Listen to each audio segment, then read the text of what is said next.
The Kansas City Chiefs may have given Kenneth Walker a $43 million contract this offseason, but rookie running back Emmett Johnson has a chance to be their secret weapon this year. Johnson was only a 5th round pick in the 2026 NFL Draft, but he was my 3rd highest graded running back in this draft class out of Nebraska. Along with some exhilarating elusiveness on tape, Johnson showed real 3rd down value as a pass catcher out of the backfield, leading all FBS running backs with 46 catches last season. That playstyle made Johnson a logical fit to pair with Walker in Kansas City, and he got a chance to show what he can do on Saturday in his NFL preseason debut, running for 59 yards on 12 carries while adding another 3 catches out of the backfield. Johnson has a real chance to carve out a role in this backfield for the Chiefs, so let's dive into his film from this preseason debut to show you the kind of impact and role he could play for the Chiefs in today's episode of Best Available.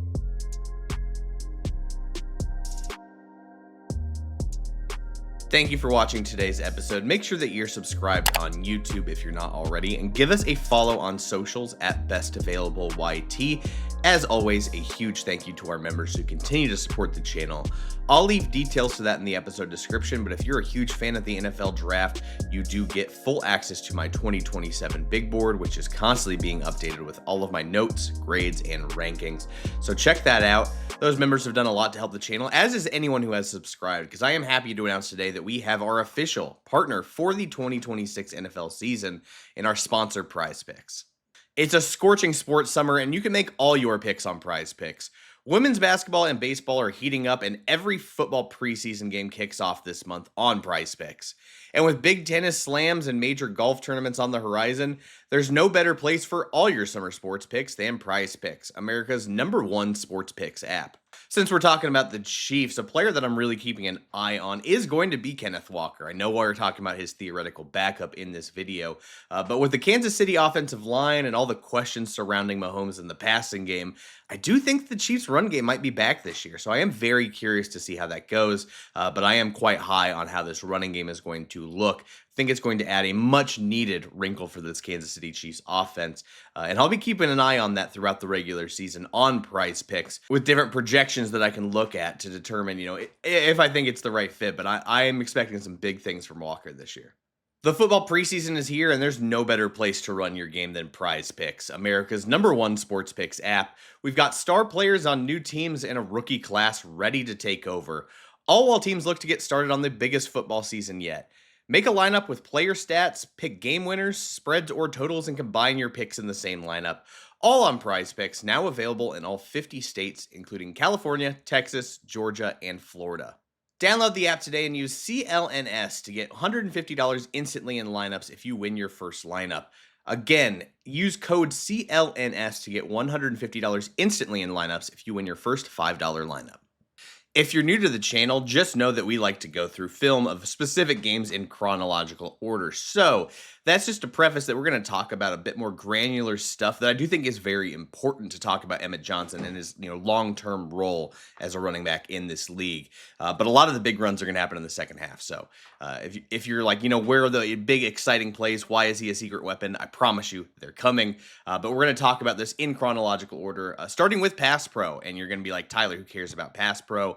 I'm sure there's some fantasy football fans watching this, but if you're a rookie running back behind a star player, especially one like Kenneth Walker, who doesn't catch out of the backfield and doesn't do Pass Pro, a great way to get on the field is carving out that role. And we talked about it at the beginning of this video. Emmett Johnson, who is right here, number 10, led all of college football running backs with 46 catches last year.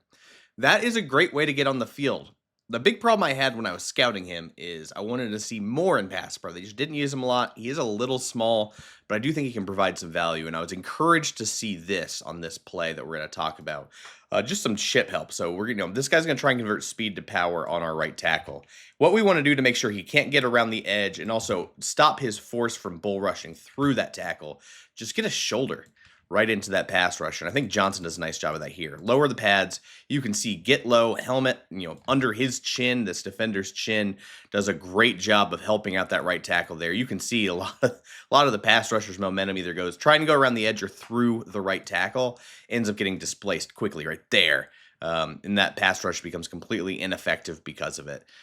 We end up getting a nice play out of it. Nussmeier feels the pressure, escapes the pocket, complete a pass. But if we're focusing on Johnson here, I do appreciate, hey, if you want to get on the field, we know you can catch the ball. Can you assist in protecting the quarterback? And he did exactly that here. So awfully encouraged by that. 3rd and 2 here, and when Johnson's getting the ball, he can't dance around too much, right? He's got to go straight north-south. He's just got to get 2 yards, pick up what you can get. I'm going to be a little nitpicky on this one. So we've got what looks like just straight inside zone. We're going to climb up. Typically, you're trying to read play side defensive tackle, so we're trying to read that. But in this case, hey, he's getting controlled. This gap's gapping over. These linebackers are overflowing. Johnson does read this correctly as far as hey, linebackers are filling a bit too far this way. Got space. Let me just cut up here, go north-south. My only nitpick here, I don't blame him entirely because this tackle, isn't climbing into space. Maybe it's an RPO of some sort. I just wish he'd take a tighter path off of this guy's butt. Feels a little wide. I would rather him tighten the path from the right guard because we have this unblocked edge defender who can collapse down. And cutting here, we end up having to, make another cut instead of if we just go straight off this butt, we give ourselves a little more space between us and this edge, and then maybe we can fire off that right tackle and go to green grass. So maybe a little nitpicky there, but, I do appreciate, hey, no nonsense. Once I see it, just cut north-south, get what I can get. I only need 2 yards. Let's just move the chains, live to see another day. One of my favorite traits about Emmitt Johnson, along with his elusiveness in open space, is just how quick he can move his feet. And he helps him get out of trouble quickly because when your feet are that quick, you can change direction quickly. We're going to run some kind of variation of counter. We really only have a tight end coming across the formation, so I don't really think it's counter. But we are going to have this be a busted play. Whatever the blocking scheme is here, this is not what you want. You do not want 2 unblocked defenders looking at you as you ride this out.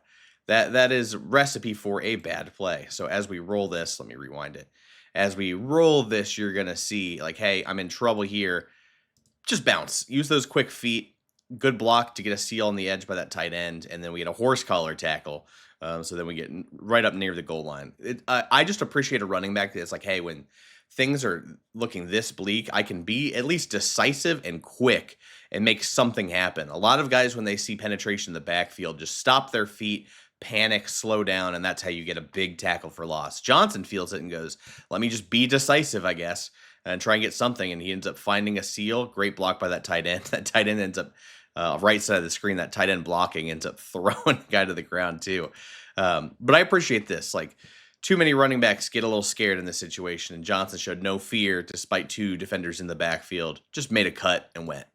This play ends up getting nullified by a holding, and yeah, it's pretty much holding, but I do like the vision on this toss play from Johnson.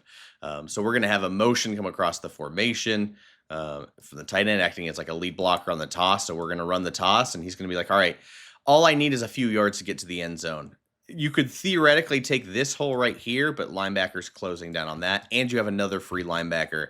That's not good. If you want to bounce out further, this linebacker is probably going to scrape over and fill, as will this one backside. So not a lot going on the play side, vision. Then he reads, okay, this linebacker is now turning and going. He's turning his shoulders. He's over pursuing this way. He's just going to feel the cutback on it. And that's exactly what he does. Cut off. Now this play does get called back for holding from 64. The center, it does seem kind of legit right there. Okay, maybe it's not. It's very minor. Let's be real.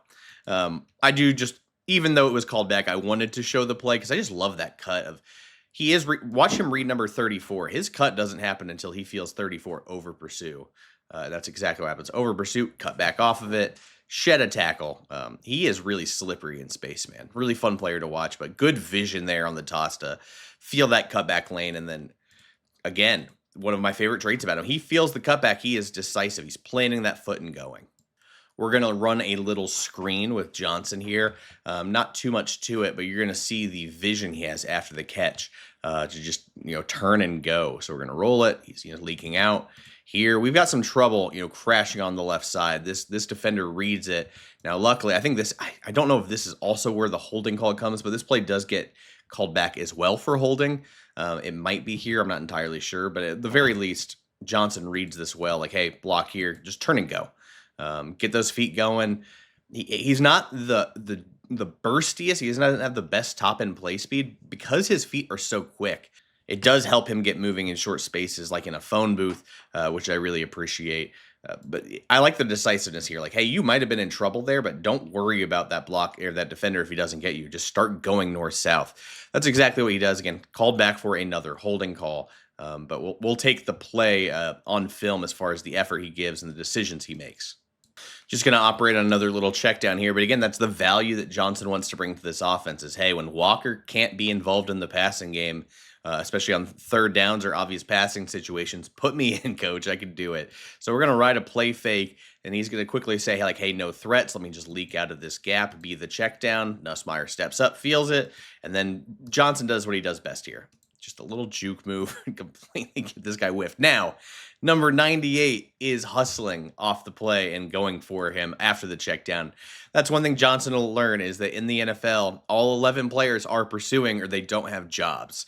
So even defensive tackles, when you make a guy miss an open space, a defensive tackle might be barreling down from behind. And he learns that the hard way here, gets kind of crunched, but beyond that, I love being available as a check down, getting those eyes turned quickly, being ready for that pass, knowing, hey, if the quarterback's in trouble, I am the first option because I am the closest option. So get my head turned, and he is just nasty with those juke moves. We didn't see a ton of those in open space in this game, but I guarantee you when the season comes around and he's out on the field, you're going to see some nasty jukes, and I imagine the NFL account will post these on socials as we see them. I feel pretty confident we're going to see more of these, in week one and beyond. He's a really fun player.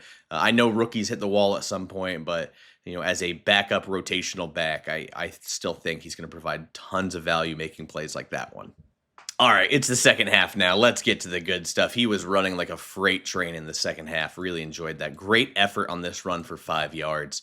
Nothing special about the run concept. It looks like it's just straight inside zone. We're going to read. We're going to get skinny, juke a couple times, and then spin off that. And what I love is after the spin, he's not done with this run. He's trying to sift through some traffic, spin out of that tackle.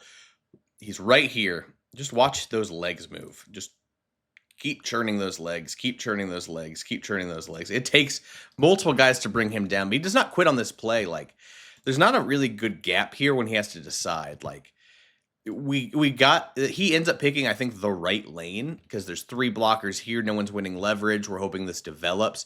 Can't really bounce this outside because this guy's very clearly winning his gap. He outside contain or not outside, but holding his gap with contain. Same right here. You can't bounce it out further. So he's got to pick this rushing lane. It just doesn't develop the way he's hoping it would. Because even when he's trying to cut off here, you still got 2 unblocked linebackers right here. So this should have been a not very successful play, but he just be through effort and grinding, spinning out, and then moving those legs, forcing 5-6 guys to bring you down. I love the effort that he brought on this run. He's not a big power back, but he is tough and competitive and has solid contact balance. It will make him a useful runner when Walker needs a spell. Still convinced that he will, see a fair amount of touches beyond just being a third down back because of effort like this. This is probably my favorite run that we saw because it just shows some of the contact balance and aggressiveness that Johnson has. I saw number 10. My brain almost said Isaiah Pacheco.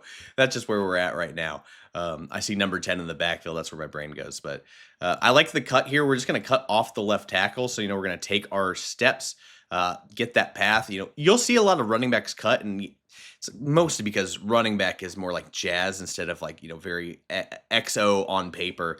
You got to feel how the blocks develop and then make them right.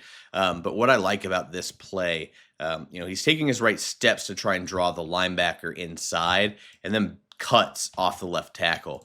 But that's not why this is probably my favorite run of the day. So as we go through this read, you can see hard inside steps by those linebackers. They are clearly filling in.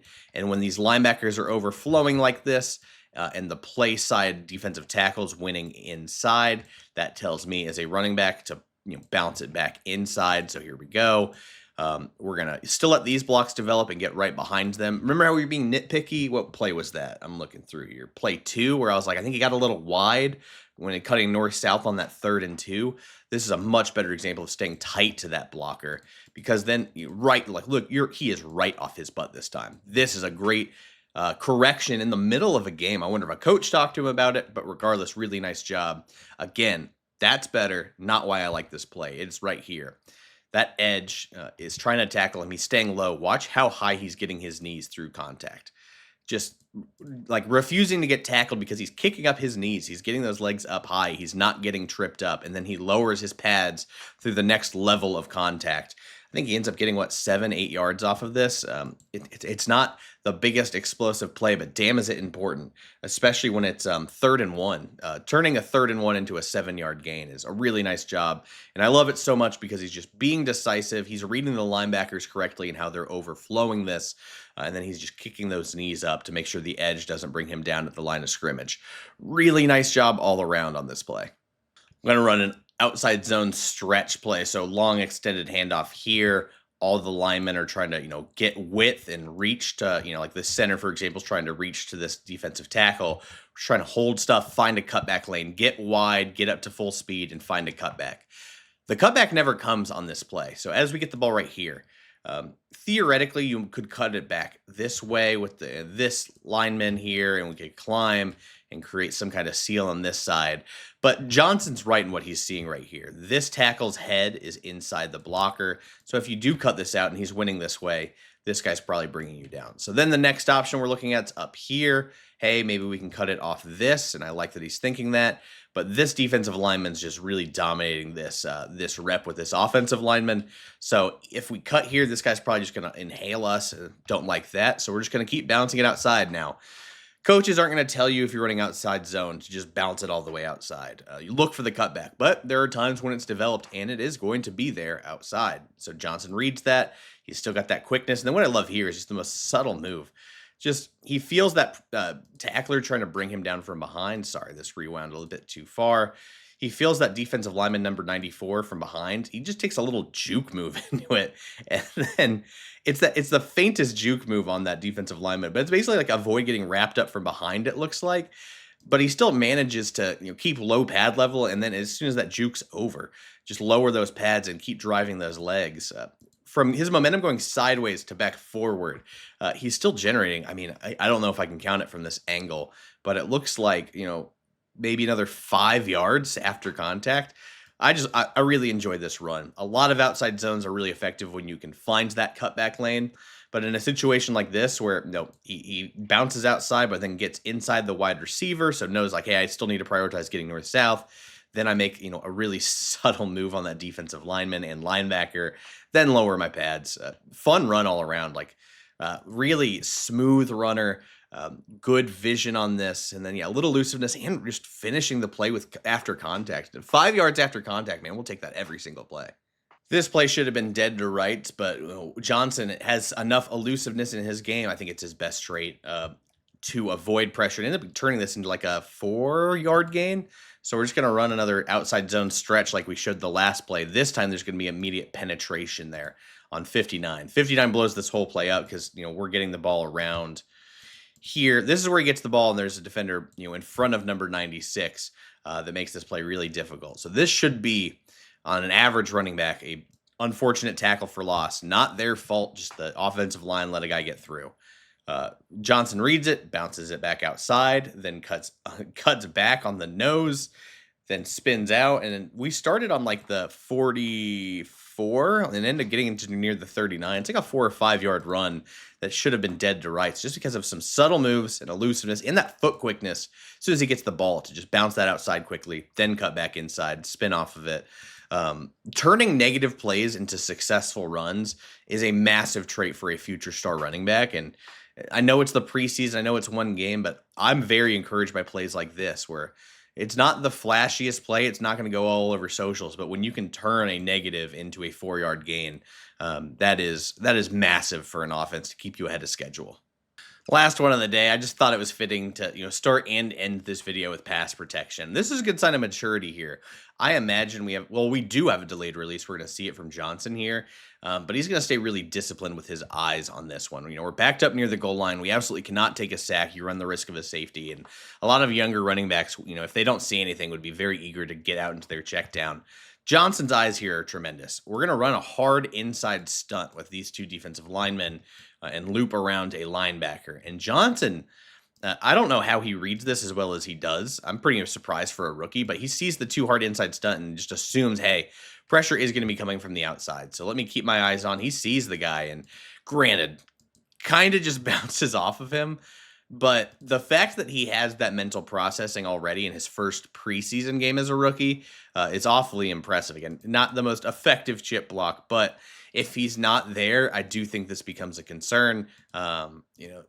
Could generate some pressure. I like the maturity here. Don't be so eager. I know pass catching is a value add that you bring to the NFL, but don't be too eager to get out into your route when you're part of a 6-man protection like this.